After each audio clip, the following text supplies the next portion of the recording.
Okay, this is a guy that I met last week. He was in a restaurant, and I was at the table over, and he was reading a story in the paper, and I didn't know him, and I thought maybe he knew me because he started telling me details of the tragedy, the 15 to 17 car pileup on Riverside Drive last week.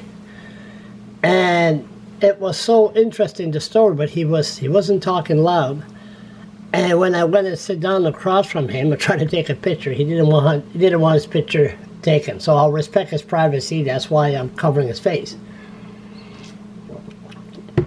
So what happened? Right here.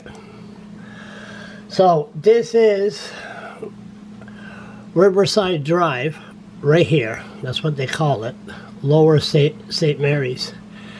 And this is where the accident happened. Or it could be Route 105.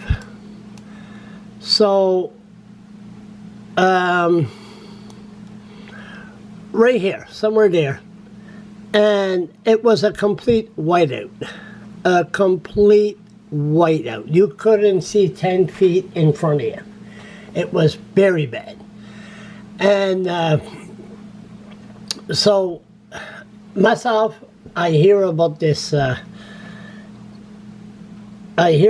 tragedy on the scanner, and thank God that we have a scanner to find out really what's going on, because we don't know what the police are doing. But if there's an accident or a tragedy or a blowout, natural gas, at least the citizen has a way of knowing.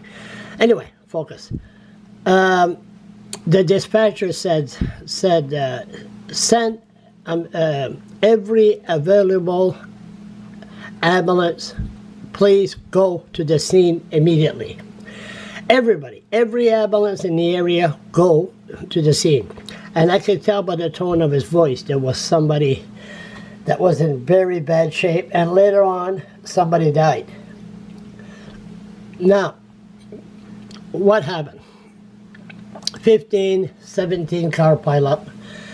This guy and his wife were involved in it, and they were forced to stay in their car for 2 to 3 hours. No heat, no nothing. And there was a garbage truck involved. And from what I'm told, there's a 70-year-old woman that was driving the garbage truck. And I guess she was driving because her husband can't drive anymore, so she was driving. So you have a whiteout, and you can't see 10 feet away from you, and a 70-year-old woman, or should we say granny, riding a garbage truck. That is definitely the perfect storm. And during a perfect storm, police are supposed to really, be on the ball here. From what, like he said, he was in the car for 2 or 3 hours. There was a cop going around with no gloves on, I guess. And it was chaos. So why would he have to stay in the car for 2 or 3 hours? The cops are always, training, just in case an emergency or an awful accident happened, like when those 4 people were shot dead last summer. But you could train. If you don't act when the issue arises, well, why train?